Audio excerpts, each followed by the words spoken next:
Hey there, and welcome back to the Deep Dive. Maybe you spent ages, really drilling the grammar rules, building up your English vocabulary with all the standard stuff, and you feel pretty confident. But then you step outside, you hear native speakers chatting, or you watch a movie, or, scroll social media. And suddenly it hits you. Exactly. It's like, are they even speaking the same language? All those perfect textbook sentences you learned sound, well, different. There's all this informal language, slang popping up everywhere, used in ways you didn't expect. Yeah. And trying to join in can feel, honestly, a bit confusing.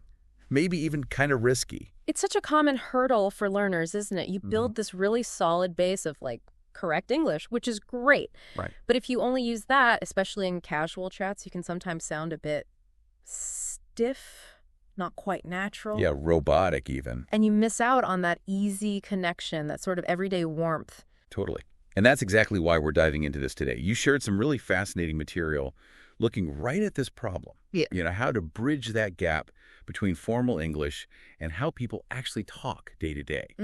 So our mission here is to unpack that together, pull out some practical stuff, like a toolkit almost, for understanding and maybe eventually using informal English and slang so you sound more natural, connect a bit better. Yeah, get more comfortable. We're going to look at, why slang actually matters, how to figure out the context that's huge, run through some common examples, and talk real strategies for practice. You should lead this with some solid ideas you can actually use. Absolutely. We're aiming for that sort of aha moment where informal English stops feeling like some weird code and starts feeling like just another part of the language you know. Okay, let's get into it. One of the first big things from the material is why this stuff, informal English and slang, is actually so important. It's not just messing around with words, is it? Not at all. It's pretty fundamental if you want to sound, well, natural. All right, moving beyond that slightly rigid classroom feel to how people really talk. I mean, just think about basic words like cool. When someone uses cool for great or calls a friend dude, just one or two of those can instantly make things feel more relaxed, less like you're reciting a script. And the research really shows how effective those simple changes are. They signal informality straight away. It's about knowing the difference between, say, the dictionary definition and how words actually get used in real life in different situations. And it's not just sounding natural, right? The material really highlights how it helps build rapport, connection. Definitely. Think about greetings, like the difference between a super formal how do you do and a casual what's up in the U.S. You're all right in the UK. Exactly. Those everyday phrases, they're not just quicker. They kind of signal ease, friendliness, like, hey, we're relaxed here, on the same page. And that's a huge cultural point the material brings up. Using those expressions in many English-speaking places isn't just efficient. It's a way to show warmth, openness. You're connecting personally. Plus, okay, think about media. Movies, TV shows, music, anything online, basically. You pretty much have to get a handle on slang. Oh, absolutely. The material makes a really strong case that you'll just miss stuff otherwise. Jokes, subtle meanings, cultural references, loads of stuff. If someone says that party was fire and you only know fire as, the hot Bernie thing. You've missed the entire point. It was fantastic, amazing. Right. Yeah, think about a sitcom or shows aimed at younger people. It's just full of this stuff. You watch, say, Friends, or maybe a British show like The In-Betweeners. Oh, God, yeah. Understanding the slang is how you get the jokes, the characters, the whole vibe. You're not just learning words. You're unlocking the culture behind them. And there was an interesting bit in the material about social identity, too. How slang can be tied to specific groups, age, region, online communities. Yeah, like the example of Stan, right? Started in fan groups, then kind of spread. And knowing those terms, even if you don't use them, helps you understand what's going on in those groups. Using them can show you kind of belong, or at least get it. Shows authenticity. Okay, so it's important. But this brings us straight to what the material calls the absolute golden rule. Ah, yes, context and appropriateness. This is critical. Slang is not one size fits all. You can't just sprinkle it everywhere. Right, it's totally situational. The research basically says you have to ask yourself these questions. Who am I talking to? What's the setting?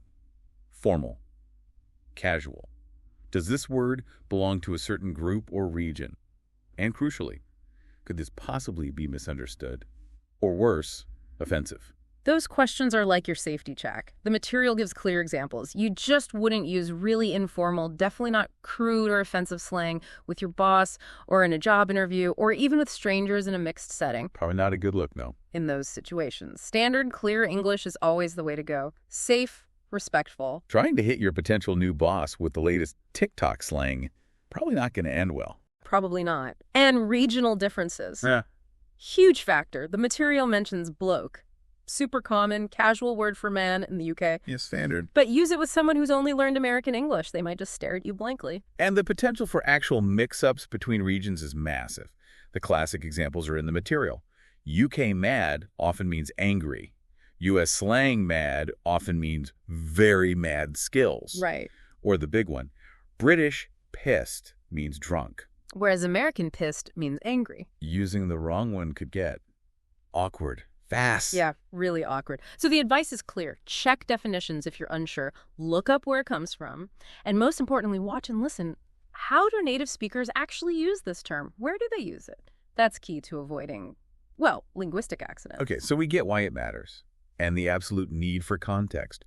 But how do you actually learn this stuff? Go from reading about it to maybe using it. The material had some really practical tips. It did. One big thing is focusing on examples in context. Forget just memorizing lists. The research suggests looking for places slang is used naturally, like videos or podcasts designed for learners that maybe introduce one phrase but show it in lots of different mini conversations. So you see how it works? Exactly. Seeing and hearing it used, who says it, when, where, that's much more useful than just a definition on its own. Makes sense. Though the material did say structured resources can help too, right? Like reliable lists or quizzes. Maybe you learn a few terms a day, review them, gives you a starting point. Yeah, those can provide the basic info, the map, so to speak. But the real learning is taking that map and actually exploring the territory, which means listening to real people talk. And that means getting into lots of different English language media. Sitcoms are great for conversational stuff. You mentioned Friends, maybe The Office, or Parks and Rec for U.S. Or UK stuff like Gavin and Stacey, Peep Show. Yeah. Dramas, podcasts, YouTubers you like. The more variety, the more different kinds of informal language you'll bump into. And that kind of immersion, it's like learning by osmosis almost. You start to pick up the rhythm, the sound of natural chat. Ooh, and I like the practical tip about keeping a slang notebook. Yeah, that's a good one. When you hear a new word or phrase, jot it down, note the context, maybe the sentence, what you think it means, who said it. You can even group them, greetings, reactions, whatever. It makes you actively notice this stuff instead of just letting it wash over you. Really helps it stick. And then the big leap, actually trying to use it. The material really pushed finding ways to practice with native speakers. Language exchanges. Yeah, language partners, platforms like italki or Tandem. And the key is being upfront. Hey, I want to practice informal chat. Can you give me feedback? Ask for corrections. That's where theory hits reality. Getting that real-time feedback is gold. They can tell you, yeah, that sounds natural, or, maybe try saying it like this instead. Totally. And finally, the material mentioned patience. Slang changes fast. So fast. Don't feel like you need to know every new buzzword. Maybe focus first on the common, stable stuff that pretty much everyone understands. Cool, mate, dude, bummer, sorted, before you chase the really trendy terms. Good advice. Build a solid base first. Okay, let's make this more concrete. The examples in the material really show those differences, especially US versus UK. They really do. Looking at American slang first, everyday stuff, dude is just everywhere, isn't it? Yeah, addressing someone or just like, dude, wow. Exactly. And cool, probably one of the most flexible words. Excellent. Okay, calm. Yeah, sounds cool. Simple. Then there's bet. That's popped up more recently. Means, okay, all right, sure thing. See you at 7. Bet. Okay. And lit, meaning exciting, amazing. Yeah, that concert was lit. And salty, meaning annoyed, maybe bitter about something small. He's so salty he lost the game. Right. Then for positive stuff, amped. Means really excited, energized. I'm so amped for the weekend. And dope, meaning really cool, excellent. Those sneakers are dope, though. Yeah, be careful with context on that one. Definitely. We also saw bussin'.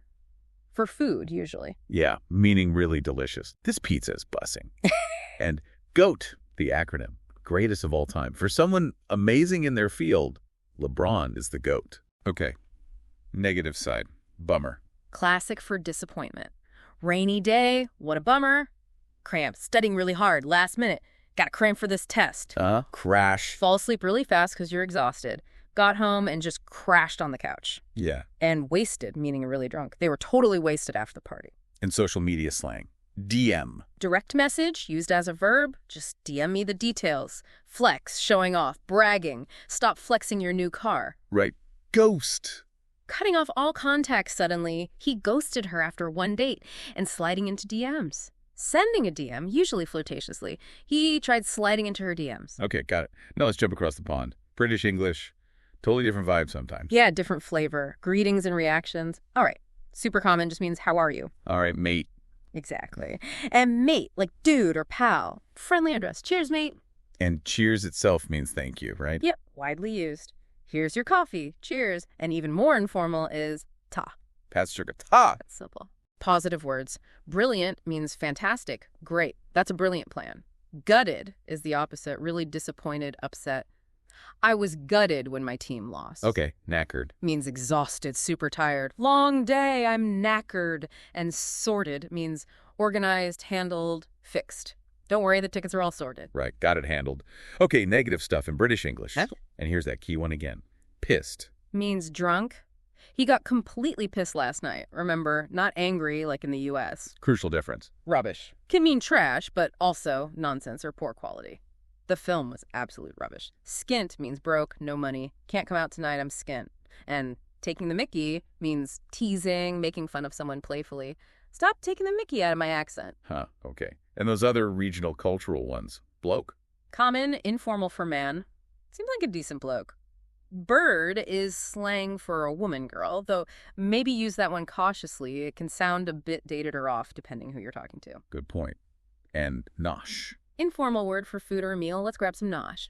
Wow. Yeah, just hearing those examples side by side shows how different things can be. Okay, so you've got some words you know about context.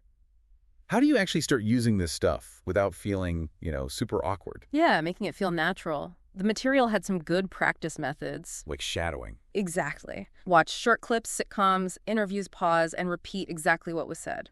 Try to copy the intonation, the rhythm, how they squish words together like gonna or cuz. Ah, that's clever. Gets the sound right. The material also suggested role-playing. Yeah, imagine a situation, meeting friends, telling a story, complaining about traffic, and maybe quickly script out a little dialogue using some new slang, then say it out loud. Puts the words into a pretend context. Makes a huge difference. And I like the daily slang challenge. Simple idea. Pick one word from your notebook each day. Yeah. And try to use it 3 times in different sentences. Ideally, 1 time in a real chat. Like, bummer. Train's delayed. What a bummer. That meeting was a real bummer. Oh, don't be such a bummer. Yeah, that focused, consistent practice really builds confidence with each term, bit by bit. And back to the language partners, the material stressed making slang practice a specific goal. Ask them straight up, did that sound okay? Is there a better way to say that? That native speaker feedback is just essential. Yeah. It's so hard to judge the nuances yourself, appropriateness, slight misuse. They can catch that. Another smart tip was trying slang in writing first. Lower pressure. Yeah. Write a paragraph, an email, a social media comment, maybe ask native speaker friend to check it. Or post on a language forum asking for feedback. Gives you a chance to check your usage before you say it out loud. Less intimidating. And finally, recording yourself. Use your phone, describe your day, talk about a movie, whatever. Try to drop in a few slang terms. Then listen back. Ooh, brave, but useful. Yeah. Hear where you hesitated, where it sounded forced. Then practice those bits again. So as you start practicing, it's really vital to keep those cultural things, the potential pitfalls in mind. It's not just words, it's social skills. Totally. And rule number 1, the material was crystal clear. Avoid offensive slang. Research it if you're not sure. Where does it come from? What does it really imply? If there's any doubt, any risk. Just don't use it. Seriously, there's always a standard safe way to say something. Yeah. Yeah. And politeness levels, too. We talked about greetings. What's good is fine for friends, but totally wrong for, say, meeting your partner's grandparents for the first time. Absolutely. Or a teacher or anyone you need to show respect to. When in doubt, stick to standard English. And that regional thing again. It keeps coming up because it's so easy to trip over. Using y'all, if you're not from the U.S. South or in a specific online space, might just sound odd. Yeah, unnatural. Be aware of where a term belongs. Pronunciation, too, in formal English has lots of contractions, dropped sounds. Don't know, kinda, sorta. Yeah. The material said don't obsess over perfect pronunciation at first. Focus on being clear.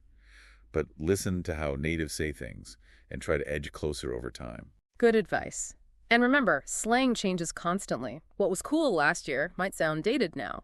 Fleek, on point. YOLO. Ha. Yeah, maybe leave those ones. It means you have to keep listening, keep noticing how people are talking now. It's an ongoing thing, isn't it? Definitely. It's less about learning a fixed list, more about developing an ear and adapting. So let's wrap this up. Basically, understanding and using informal English, slang included, isn't just optional, is it? Based on this material, it seems pretty vital for sounding natural, connecting with people, and really getting English as it's lived. Yeah, it's about moving beyond that maybe slightly stiff textbook phase towards just more comfortable, fluid conversation. And the keys seem to be get the context right, Yeah. choose carefully, start small, practice regularly with real examples, get feedback. And don't fear mistakes. They're totally part of learning this side of the language. It's messy. It's dynamic. Absolutely. So maybe, pick one tip or one word we talked about today that clicked with you. Try listening out for it this week. Jot it down. Maybe even try using it if a safe, easy chance comes up. Sounds like a plan. And maybe a final thought to take away from all this material. Slang isn't just words. It's like Numen. A living snapshot of culture, identity, social groups, how we connect right now, the sheer speed and variety of it, especially online. What does that tell us about language itself and how we communicate and understand each other today? Something fascinating to keep listening for as you keep learning.